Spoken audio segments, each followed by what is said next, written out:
Ask me no questions, and I'll tell you no fibs. Oliver Goldsmith once said that, and I'm saying this. Welcome to High and Low.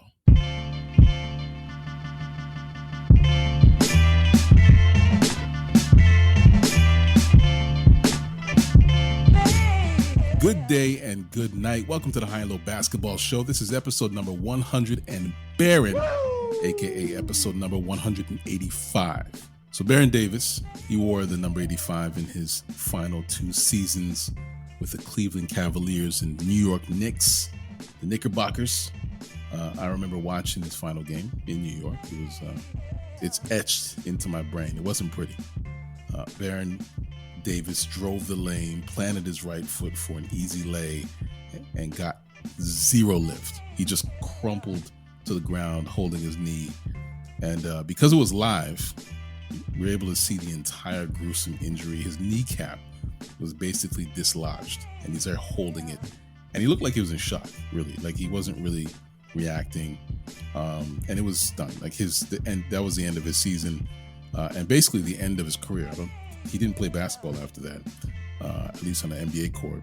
Tough way to go, especially after such a solid career. In my opinion, Baron Davis was ahead of his time. Explosive power guard who could cross a man up better than anyone at that time and then put you on a poster. Like he was like D Rose before D Rose was D Rose. But just an absolute beast in Charlotte and in Golden State. Pull up those highlights whenever you get a chance. You can count the bodies and ankles he snatched. He may not have as many bodies as Kim Kardashian, but still impressive. Still impressive. I don't know why I came at Kim Kardashian. Leave Kimmy alone. It's because she's basketball relevant. She has skims with the NBA, so. That's gross. Oh, wow. That's gross. Yeah. It's gross. I don't know why the NBA partnered with. I don't know. It makes no sense to me. But it's true. Yeah. Again, welcome to the show. My name is Ike Amaechi, and I'm here with the guest, Steven Leslie and Ugo the Sheik. Around here, we live by the principle governed by the high and low lives of the world, which means we talk about basketball, especially and specifically the NBA, and we talk about it at any time, anywhere, north, south, east, west, high, and low. This week on the show, the boys are back in the building, back at the table. Ugo and Steven are here, and just in time for the High and Low 2020 episode. You might be asking yourself, what's the 2020 episode? Well, I would say great question. I'll answer that. I'm going to attempt to ask 20 questions in 20 minutes, 20 questions about all things NBA today, relevant today, which means we're running through these questions like a wag at a Lakers game. If you don't know what a wag is, then too bad. By the end of this, my hope is you'll have such a great understanding of what these guys think about a wide range of things related to the NBA, a wider perspective. Sometimes all you need is just a direct answer without the additional waxing, and you're going to get that at rapid fire pace on this episode. And as per usual, we have a listener question, a great question about NBA players who talk too much. In fact, so stay tuned for that. Before we lock in, let me check in though. Oh, hi. Thanks for checking in. I'm still a piece of garbage. Gentlemen, welcome back. Welcome back. Great to have you here on the show. It's been too long. You got to run that welcome back, that mace. Welcome back. I mean, the original was from Welcome Back, Kotter, which is an old show from the 70s. I actually play that song for my kids when they would come home from school. Just have it on the Bluetooth speaker. My son, he still loves it. He's like, can you play Welcome Back, Kotter when I come home? I'm like, you're 6 years old, man. Come on. You still need that? Yeah. Anyway, I have a quick question for both of you. Orlando's been on a tear as of late. Very impressive winning streak. They're playing with a ton of confidence and they're having fun, which I like to see. I mentioned this on last week's episode. My guy, Jalen Suggs, been showing out. You got Jalen Suggs and Cole Anthony. They had a little viral moment when Suggs threw the lob to Anthony, and then, Anthony catches the lob, dunks it, while Suggs is running under the basket with his arms spread spread wide. Shout out to the Magic's photographer and the camera operators who captured that moment at that angle, because they made it look like the famous LeBron and Wade moment back in the Heat days. Anyway, people are calling this moment online, they're calling it a reenactment of that LeBron Wade moment. So here's my quick question for you guys. Was this a true reenactment, or have millions of NBA fans been impacted by the Mandela effect? Like, was Wade and LeBron, was that a lob like Suggs and Anthony? I know the answer, but I just want to know if you guys remember what really happened. So I saw this. I didn't like it. I thought it was distasteful. Like, is that your goal? So everyone who lobs it up now or sees the camera, are they going to do the whole Wade thing? Because I think 2 years ago someone else tried it as well, and they tried to reenact it as well. Yeah, I'll see if I can find it later on. And I was like, this is the goal? Like, come up with something better. You're gonna mimic what LeBron and Wade did, and theirs was iconic because it was nasty. Both arms are spread. You know what I mean? I didn't like this one. And if this is your goal, that's whack. Like, create a different one. That's how I felt on it. Answer the question, please. Yeah, I don't know why he did that. I mean, it would, like, anyway, whatever. I mean, this is a proof that when your team is playing good, you finally have a good record, everybody's looking at you feeling like you're doing something right, it goes right to your head. So, have your moment, because I believe the second half will tell the true story of this team. No, but like, I get it, they're excited, but celebrate. Like, fun. I just didn't like that. That's your goal, to mimic what those guys did. I don't know. I like when, like, when guys go up and they fake block, like the teammate fake blocks it, because that picture image is sick, because everyone's in the air and you're on the same team. But that's my favorite celebration when you're dunking. But yeah, personally, I don't hate it. But maybe because I'm a Suggs guy. I like Suggs. Really? And it's nice to see Orlando show out. I like this. It's fun. It's fun because they've been in the basement for 10 years, man. Let them get some sunlight. This is their moment, and they're having fun. That's the thing, man. I like seeing these guys have fun. But anyway, I digress. Steven, Ugo, I appreciate the time this week. Thank you for joining me, and always checking in with you, the listeners of the show, high and low lives of the world. Hope you're enjoying your week. Hope you're having a great week. Thank you for joining me for another installment of the show. Another week, another episode, more NBA. So, of course, more high and low. Things are certainly happening in the league. You have questions, we have answers, so let's talk about it. Let's talk about something important. This week's question comes from Shango in Shreveport, Louisiana. Shout out to you, Shango. My favorite person. Oh, yeah. Is he? Interesting. Mm-hmm. Okay. Mm-hmm. Look at that, Shango. You're Ugo's favorite person, man. What a distinction. I love that. Yeah, man. Shango, shout out to you and your folk in Shreveport. His question is this. Retired and active NBA players have more platforms than ever to talk about the NBA. Some do it well, and some could use some media training. Of all the players with podcasts, which one do you enjoy or respect the most? Good question. Love this question. In fact, this is a layup, but I'll let you guys cook. Listen, I'm gonna say none of them. I like them as NBA players. I don't like the broadcasting thing and the podcasting thing with former players, but I do love stories.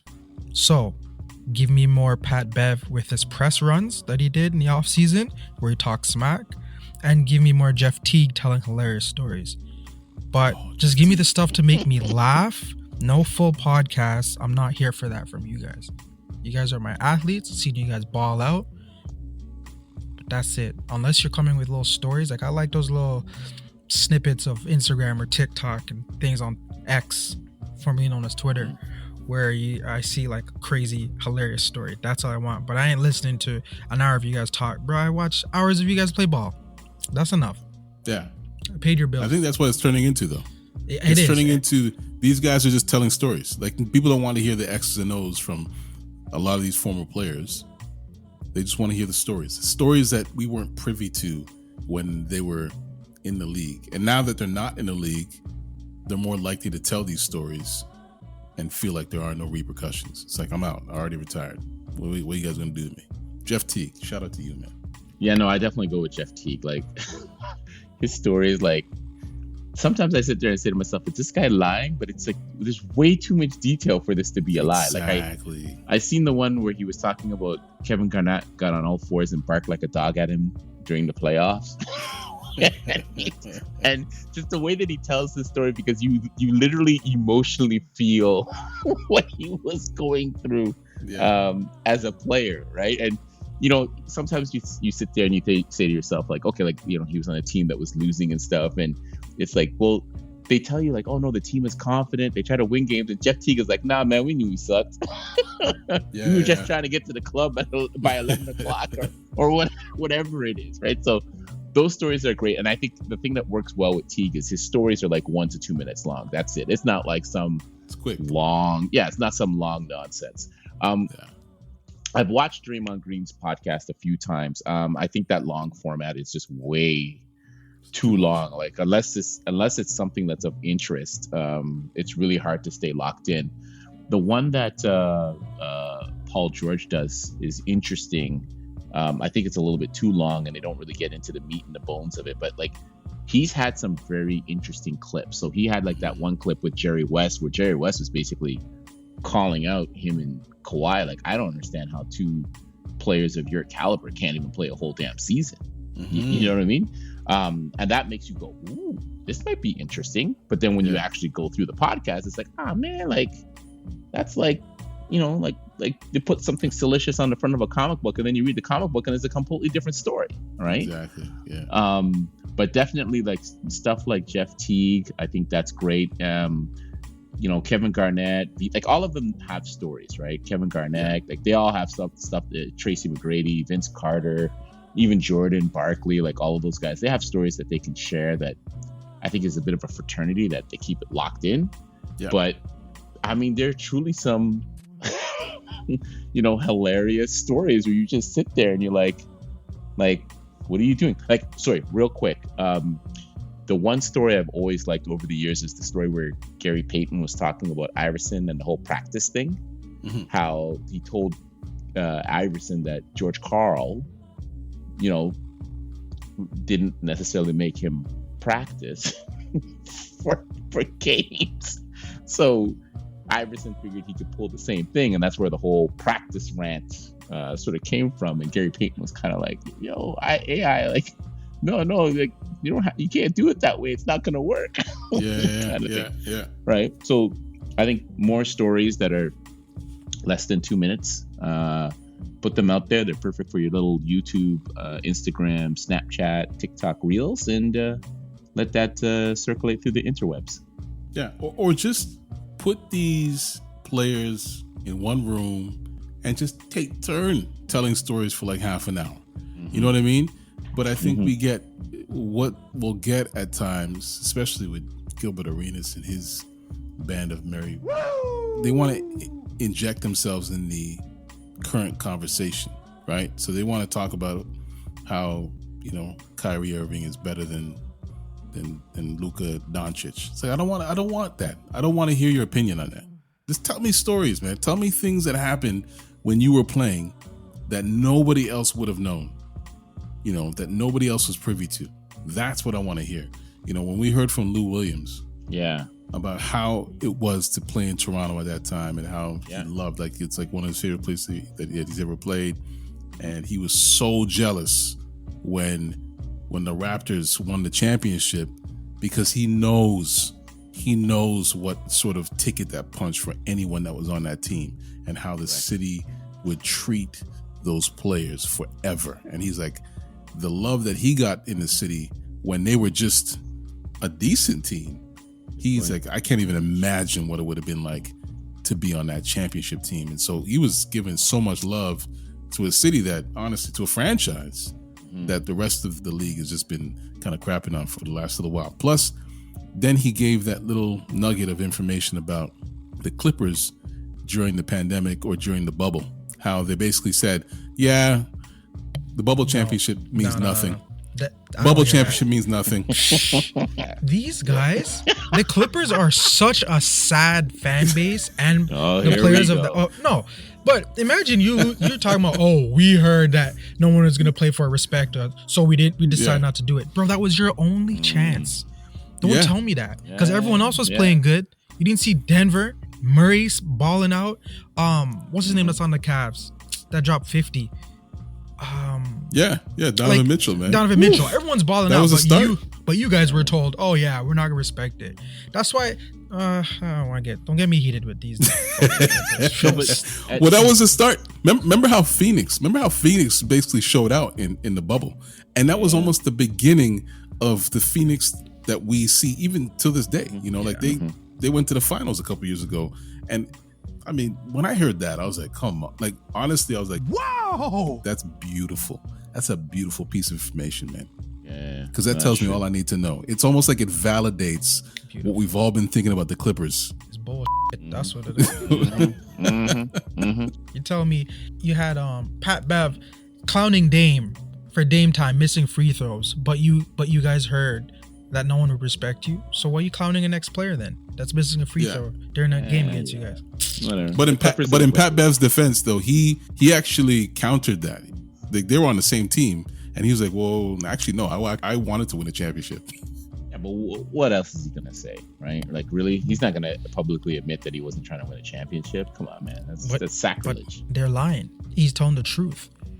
If you weren't trying to win a championship, quit. Did they not go to Game 7 against Denver? Yeah. So what were you doing going to Game 7 against them for? As a joke? Yeah. Like, let's be real here.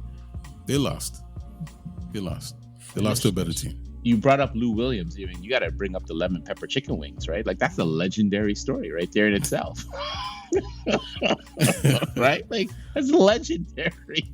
All this to say, these platforms are great for the stories. Great for the stories. Just stories, though.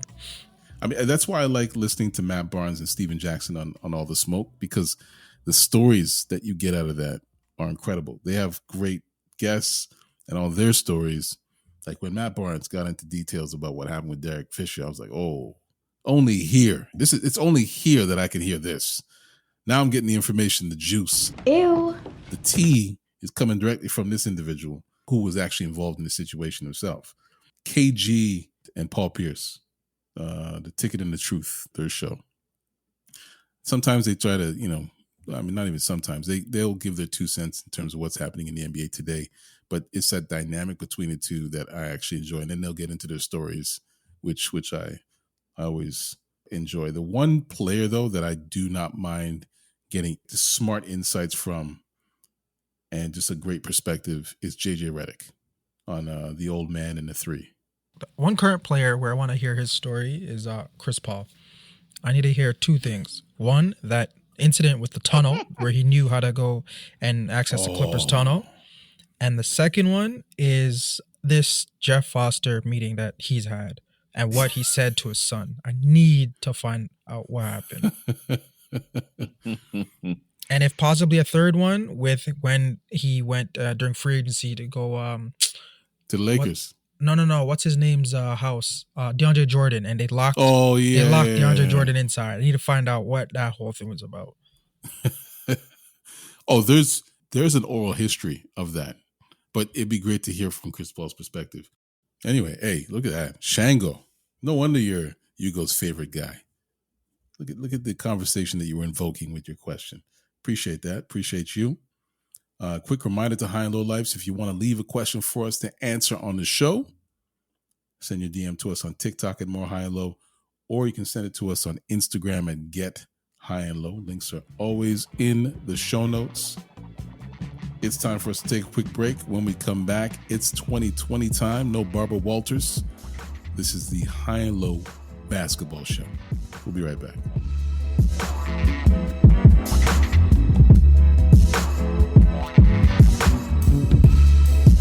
This moment is brought to you by the amazing High and Low listeners. Today, we have Maurice from Montreal, Canada, sharing his top 5 most entertaining NBA players in media today. Kicking off at number 5, Maurice chose the poster boy of unpredictability and NBA legend Paul Pierce. In the 4th spot, The nod goes to the All the Smoke duo, Steven Jackson and Matt Barnes.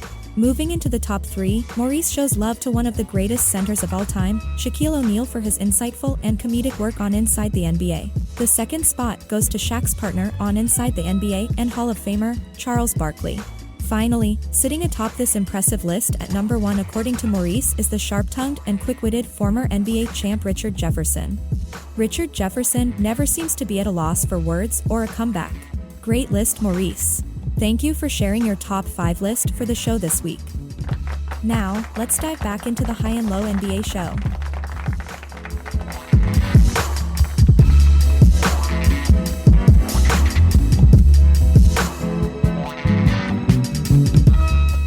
And we are back. I'm Ike Amaechi. That's Ugo the Sheik. That's Stephen Leslie. And this is the High and Low Basketball Show.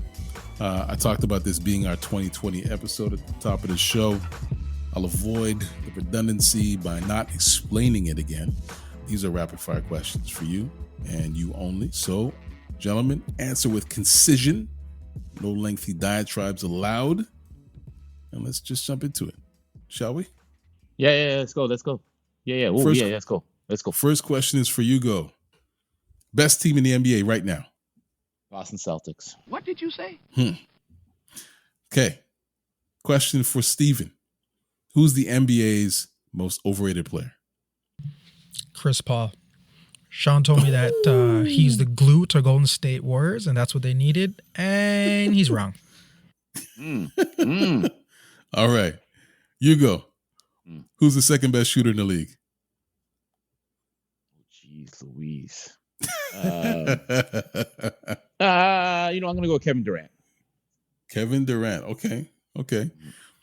All right, Steven. Who's the NBA's most underrated player?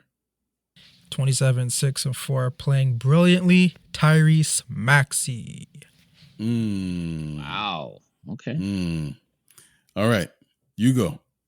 Chet Holmgren or Victor Wembanyama? Wemby, because he's on a much worse team getting those numbers, whereas is it Chet or Chet? He's playing with Shea, who is on my list for another answer, and a much more balanced and much better team. So Wemby gets it because he's got to do more work. Okay. Well, speaking of Shea, Steven, Shea Gilgeous-Alexander or Anthony Edwards? 2 words. Anthony Edwards. Wow. Wow. Ant-Man. Okay. All right. Ugo. Who's the best defender in the NBA today? Wow. Well, it's early in the season, so not many people are playing defense. So I'll have to go with my Nigerian brethren, Giannis, just because he's got that reputation. Interesting. All right, Steven. The star player most likely to get traded by the deadline. Keyword is star player, not superstar player. So Star. too much complaining and losing, DeMar DeRozan's getting traded. Wow. Okay. All right. And Ugo, rank your top 3 teams in the East right now. Your top 3. Oh You gosh. don't have to look at the standings. Just rank I'm gonna go with the standings. It's Orlando, Boston, and I hate to say it, but the 76ers, because I hate Embiid and I'm still mad at Nick Nurse. But I'll give those 3 the flowers that they deserve. Wow, that's wild. Okay. Embiid's got to stop flopping though, man. It's terrible. No, you said it. They concise. Thank you. Yeah. Let's move on. Steven, rank your top 3 teams in the West. Denver Nuggets, Minnesota Timberwolves, and you have to go with the number 1 NBA team for the Las Vegas tournament, the Los Angeles Lakers. Wow. And you're gonna sneak that in. It's not All sneaky. right. This is their only big accomplishment this season, so let them win that tournament. All right. This week in NBA history, the Warriors choked. On December 4th, 1997, NBA Commissioner David Stern dropped the hammer on Latrell Sprewell, the Golden State Warriors' 3-time All-Star. The unprecedented move came in response to Sprewell's shocking attack on Warriors coach PJ Carlesimo during a December 1st practice session. The confrontation erupted when Carlesimo, in a coaching directive, urged Sprewell to put a little mustard on a pass. Tempers flared, leading Sprewell to physically assault his coach, grabbing him by the neck and choking him. This violent episode resulted in Stern imposing a 1-year suspension on Sprewell.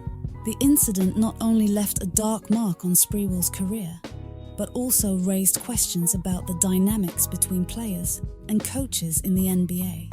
That was a little something for the NBA history nerds. Now let's get back to the high and low NBA show.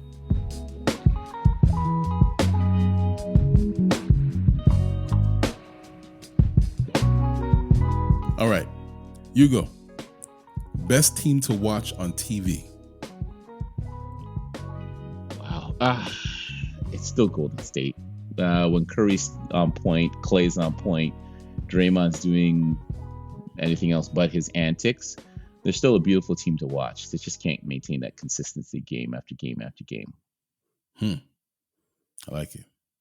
All right, Steven, Denver Nuggets or the Boston Celtics? Denver Nuggets and some fries. Wow. Don't let Mitch hear this. All right. And Ugo, pick one player who should have his Hall of Fame status revoked. I struggled with this, man. So I'm going to say Anthony Lillard. What are you talking about? What do you mean by that? What just happened? There's two people. There's two people. Did you say Anthony Lillard? No, sorry. I was thinking top 75. Hold on. Hall of Fame. You know what? And I know people hate it. I'm going to say it again. T-Mac. He needs to come off that list. Okay. All right. Yeah. Sorry. I was thinking top 75 for a second there. Anthony Lillard. You said Anthony Lillard, not Damian Lillard. Okay. No, because Anthony Davis and, Damian Lillard. So I call him Anthony Lillard because they both should come off. All right. But anyway, I read their question wrong. Okay. Steven, NBA's most overrated team. The Los Angeles Clippers keep doing you, though. How are they overrated, though? What do you mean, how are they overrated? How are they overrated?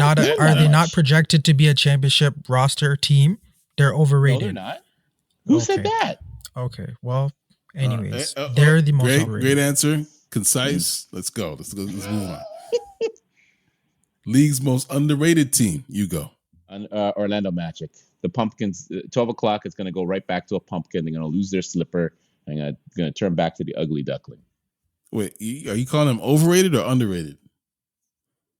Oh yeah, that's a good question. You don't even know. And you want to talk about me? Oh my goodness. Okay, you know what? Underrated team. You know what? I'm gonna say sneaky. I'm gonna give it to the Raptors.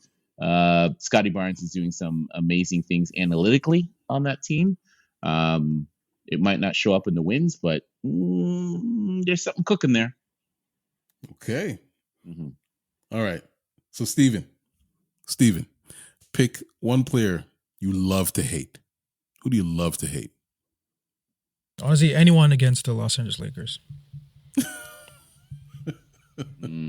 Because I had a player, but he's quiet. He's quiet this year. So who's that player? They moved him to the Bucks. Since he's been on the Bucks, he's been quiet. I haven't heard anything. So okay, all right. I don't know. I think that still stands. Really? All right. And you go. Pick one player you hate to love. Oh, I've been consistent on this. It's Embiid, man. Like, I get it. He's important. He's doing things. He's an important piece. Hopefully he plays on Team USA to make him that much better. But it's like, God, the flopping and all the other nonsense. I can't stand this guy. Okay. But he's a player. He's a top 5 player right now. So, All right. So, Steven, who's your pick to win the in-season tournament? The NBA's in-season tournament. Don't say it. I called it before the NBA season, so consistently it's the Milwaukee Bucks. Dame will finally win something. Okay. And you go. Name one player Who talks too much? Oh man, it's Draymond. I don't know how he still gets away with it for however many. He got 10 plus seasons in the league now. I don't know how he still gets away with talking as much as he talks, and just how he berates referees. Like, I mean, remember, guys were getting teased for just staring at dudes. This guy just full on like anyway. Somebody needs to have a talk with him and just like listen, just like, tone it down. Like, enough's enough. Okay, we are at the final question here. Steven, this one's for you. The one city most worthy of an NBA franchise. Who's that? Whoa. Clear answer is Los Angeles, and that's why they got 2 teams. 2 teams. What? So this is where you're giving some flowers to the Clippers. Listen, I'm giving flowers to the city. Okay? We got the Los Angeles Lakers and the LA Sparks. Wow. Hey, gentlemen, that's it. 20 and 20, man. We cheated. That was definitely less than 20 minutes. But hey, you get the gist of it. You get the exercise. You understood the assignment. We might have to do like 30 questions. Yeah. Or give the option of a rebuttal button. No rebuttals, man. No. Because that's what happens on a regular basis. The restraint that has to be exercised is hilarious, because someone gives their answer. No matter how much you disagree, I got to move on. Thank you for the answer, gentlemen. Listen, 2 people who are not here today that are going to struggle with that, because me and Steven are okay with that. But there's 2 people. I was going to say, there's no Mitch saying terrible answer. Well, I disagree with that answer. Exactly. And yeah. If I could add for a second here, I just want to go back to Steven's answer. Yeah, Ugo, I don't know what you were thinking there, but my answer is analytics show that or defensive Sean, metric. Or Sean framing it as a question. Do you really think the Lakers are gonna win the tournament? I don't think so. Hold on. Ugo, let me do Sean. Hold on. This is Sean. Ready?